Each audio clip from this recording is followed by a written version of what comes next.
Bismillahirrahmanirrahim. Assalamualaikum warahmatullahi wabarakatuh. Perkenalkan, nama saya Muhammad Miftah Mufarrijul Qalbi, NIM 0544200050 dengan Prodi Pendidikan Agama Islam UPBJJ UT Samarinda, Fakultas Keguruan dan Ilmu Pendidikan, dengan MK Nahwu dan Shorof. Jadi pada sesi ketiga ini saya diberikan tugas untuk membaca bacaan dan menganalisis bacaan yang telah saya buat pada tugas 2 kemarin. Pada tugas 2 kemarin saya diberikan tugas untuk membaca bacaan dan memberikan harokat atau syakal pada bacaan Al-Madrasatu fil Yaum. Inilah bacaannya. Kana Abu Khalidin mualliman fi afdal madrasatin fil Madinah fi sabahi yaumil ahad. Zahaba Abu Khalidin wa akhu Salimin ilal madrasati. Ra'at tullabu salasata kutubin khamsata aqlamin 'alal maktabi. Dakhala al-atfalul fasla liyata'allamun nahwa wal qira'ah. La yal'abut tullabu fil fasli bal yaktubuna durusa bijiddin walam yagib ahadun. Fakullu tullabu hadirun. Kana Abu Zaidin sa'idan lianna waladahu najaha fil imtihani. Inna Zaidan aksarut tullabi ijtihadan wasra'uhum fahman. Summa qara'ut darsa wa katabut tamarina hatta sa'ata zuhri ba'da zalika.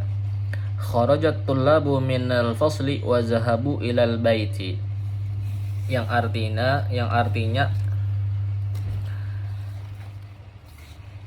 adalah Abu Khalid adalah ayahnya Khalid, yaitu seorang guru terbaik di sekolah di kota. Pada pagi hari Ahad, ayah Khalid dan saudara Salim pergi ke sekolah. Siswa itu melihat 3 buku dan 5 pena di atas meja. Anak-anak masuk kelas untuk belajar nahwu dan membaca. Para siswa tidak bermain di dalam kelas tetapi menulis pelajaran dengan sungguh-sungguh, dan tidak ada seorang pun yang absen. Seluruh siswa hadir. Abu Zaid merasa bahagia. Bapaknya Zaid merasa bahagia karena anaknya berhasil di dalam ujian. Sesungguhnya Zaid adalah paling rajin dan paling cepat pemahamannya. Kemudian mereka membaca dan menulis latihan sampai waktu zuhur. Setelah itu para siswa keluar dari kelas dan pergi ke rumah. Selain ditugaskan untuk membaca, memberikan harokat atau syakal, dan menerjemahkannya, saya juga diberikan tugas untuk menganalisis teks. Temukan dan tuliskan masing-masing satu contoh dari unsur nahwu dari teks berikut. Jadi unsurnya itu ada 10 macam. Yang pertama, unsur nahwu dari jumlah ismiyah. Yang kedua, unsur nahwu dari jumlah fi'liyah. Yang ketiga, unsur nahwu yang ada pada kata jamak atau jumu'. Yang keempat, unsur nahwu pada huruf nasab. Dan kelima, ada huruf jazam. Keenam, ada huruf ataf. Unsur nahwu ketujuh, zaraf, waktu atau tempat. Unsur yang kedelapan, kata dari asma al-khamsah. Unsur nahwu dari kalimat nomor yang ke-9 adalah adad ma'dud, angka atau benda. Yang ke-10 yaitu unsur nahwu pada kalimat isim tafdil. Pada unsur nahwu jumlah ismiyah, saya menemukan kutipan dari teks daripada kalimat kana Abu Khalidin mualliman, yang artinya ayah Khalid adalah seorang guru.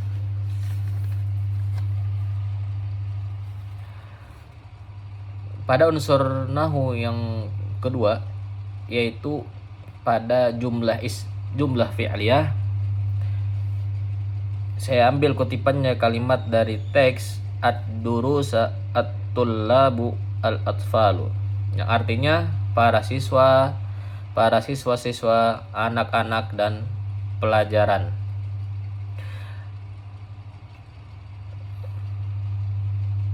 Mohon maaf. Pada unsur nahwu yang jumlah fi'liyah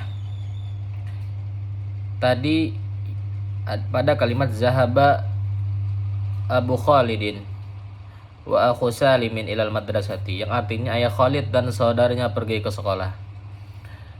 Pada unsur nahwu yang ketiga jama' atau jumu' itu terdapat pada kutipan kalimat dari teks ad-durusa at-tullabu al-atfalu, yang artinya para siswa, anak-anak dan pelajaran. Unsur nahwu yang keempat terdapat pada kutipan daripada teks wal qira'ata liyata'allamun nahwa wal qira'ah, yang artinya mereka mempelajari tata cara bahasa dan membaca. Pada unsur nahwu yang kelima terdapat pada kutipan yaitu huruf jazam, terdapat pada kalimat dari kutipan walam yaghib ahadun, yang artinya dan tidak seorang pun absen. Pada unsur nahwu yang keenam yaitu huruf athof, terdapat pada kutipan atau kalimat dari teks wal qiraah wa bal yaktubuna wa akhu Salimin, yang artinya dan saudaranya Salim dan membaca tetapi menulis oleh mereka. Pada unsur nahwu yang ketujuh yaitu zorof, waktu atau tempat, terdapat pada kutipan kalimat dari teks fi sabahi yaumil ahadi hatta sa'ata zuhri, pada pagi hari Ahad dan sampainya waktu zuhur. Pada unsur nahwu yang kedelapan yaitu kata dan asma al-khamsah, kutipan terdapat pada kalimat daripada teks akhu Salimin, yang artinya saudaranya Salim. Pada unsur nahwu yang ke-9 yaitu adat ma'dud atau angka dan benda. Ini terdapat pada kutipan kalimat dari teks salah satu kutubin wa khamsatu aqlamin, 3 buah buku dan 5 pulpen. Pada unsur nahwu yang ke-10 yaitu isim tabdil, terdapat pada kutipan kalimat teks dari kalimat aksarut tullabu ijtihadan nasrahum fahman, paling giat di antar siswa dan paling cepat pemahamannya.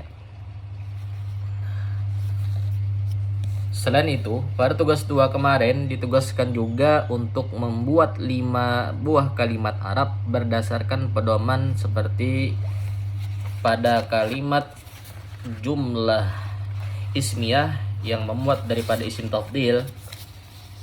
Yang kedua, kalimat fi'liyah yang menggunakan huruf jazam. Soal yang ketiga, kalimat yang menggunakan satu asmaul khamsah dan huruf jar. Soal yang keempat, kalimat yang menyatakan adat atau ma'dud, angka dan benda yang dihitung. Soal yang kelima, kalimat yang menggunakan zaraf zaman, keterangan ataupun waktu. Jadi yang pertama, kalimat jumlah ismiyah yang memuat isim tafdil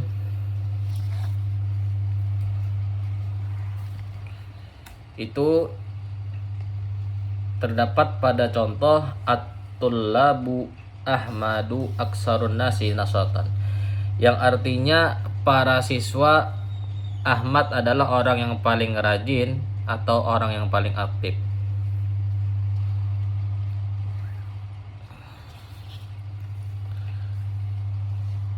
Yang nomor 2 ialah kalimat fi'liyah yang menggunakan huruf jazam, yaitu pada contoh kalimat lam yakhruj Zaidun minal fasli, Zaid tidaklah keluar daripada kelas. Dan soal yang kalimat yakhruj tadi itu menjadi jazam dengan sebab masuknya lam, yang mana lam itu ialah amil jazam yang mensukunkan kalimat fi'il mudhari. Sedangkan kalimat soal yang berikutnya yaitu nomor 3, kalimat yang menggunakan satu dari asmaul khamsah dan huruf jar. Itu terdapat pada kalimat zahabtu ila akhi fi rihlah. Aku bepergian, aku pergi bersama saudaraku dalam sebuah perjalanan. Kalimat akhi di sini itu ialah asmaul khamsah dari lapas akhun. Yang keempat ialah kalimat yang menyertakan adat dan ma'dud, yaitu angka dan benda yang dihitung. Itu terdapat pada contoh qara'tu arba'ata durusin al-yaumi. Qara'tu arba'atan durusil yauma. Aku membaca 4 pelajaran hari ini. Dan pada soal yang kelima, untuk soal yang keempat tadi, pada contoh kalimat qara'tu arba'ata durusin yauma, adat pada kalimat arba'ata durusin, yang adat ialah pada kalimat arba'ata, sedangkan ma'dud itu pada kalimat durusin. Soal yang kelima, kalimat yang menggunakan zarf zaman atau keterangan waktu. Contohnya sausafiru gadan ila Jakarta. Jadi aku akan bepergian melakukan perjalanan besok ke Jakarta. Nah, jadi pada kalimat gadan di sini itu menjadi zarf karena menunjukkan masa. Besok itu menunjukkan kata masa. Berarti kalimat berikut menjadi zarf.